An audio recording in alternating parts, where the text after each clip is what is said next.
Сегодня сделаем зачисточку и установим коррекционную систему. Конечно, не обойдется без тампонады. Девушка с большим пальцем, который сильно вздернут вверх, а второй очень-очень подвижный. Но сейчас не об этом. В общем, есть уголки, и они вырастают. Она призналась, что периодически распаривает ногти и что-то там себе подрезает.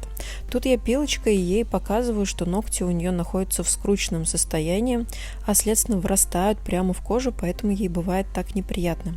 Я предложила ей снять толщину ногтевой пластины, зачистить утолщенный свободный край ногтевой пластины и дальше установить коррекционную систему. Для этого я использовала керамическую фрезу, а дальше взяла маленький твердосплавный шарик. Это крайне удачная фреза для всяких точных зачисток.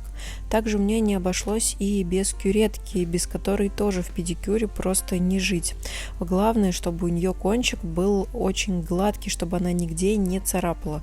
Поэтому нужна специальная подологическая кюретка. Я убираю все, что можно убрать с помощью кусачек, кюреток или фрез. В общем, использую все возможные инструменты для того, чтобы облегчить ее состояние. Моя задача убрать вот эти уголочки, которые впиваются в кожу. Но и, конечно, я понимаю, что если я их просто отрежу, то ничего не поменяется. Будет примерно тот же эффект, что она себе организовывает после горячей ванны. Нам же нужно будет устанавливать коррекционную систему и поднимать уголочки посредством тампонады, потому что ноготь за 1 секунду, конечно же, не выпрямится.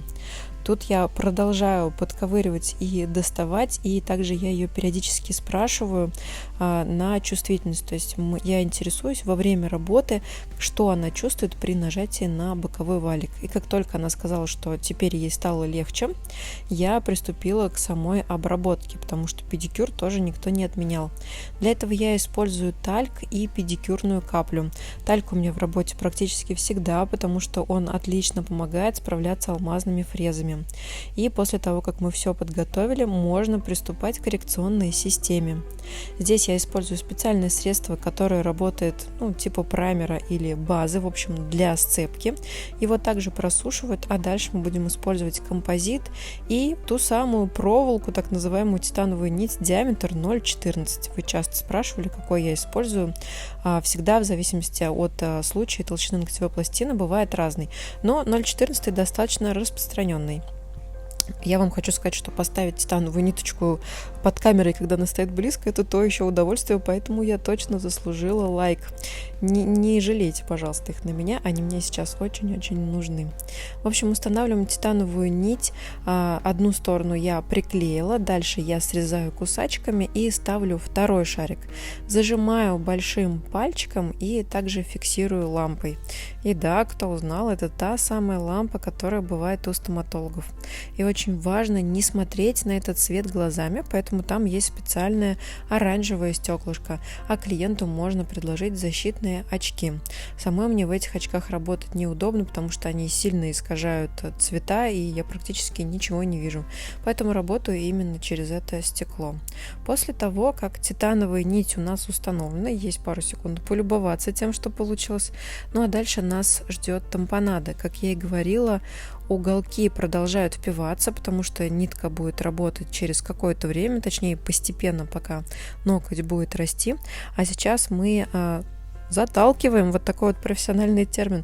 В общем, устанавливаем тампонаду, и я понимаю, что там очень мало места, держаться она будет нехорошо, поэтому принимаю решение ее зафиксировать дополнительно.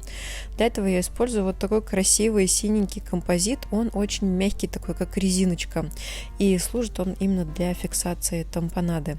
Делать это я буду с 2 сторон, потому что и там ногти у нее вырастают, и хочу сказать, что в момент, когда я поставила титанку и установила тампонаду, она сказала, что наконец-то чувствует такое классное облегчение, что сожалеет, что давно долго так собиралась и никак не могла заставить себя прийти.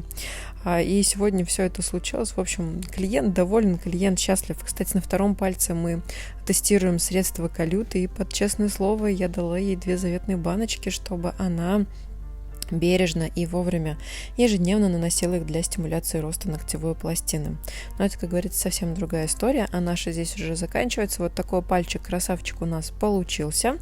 Отправляем поправляться, отрастать и восстанавливаться. На этом у меня все. С вами была Алена. Пока-пока.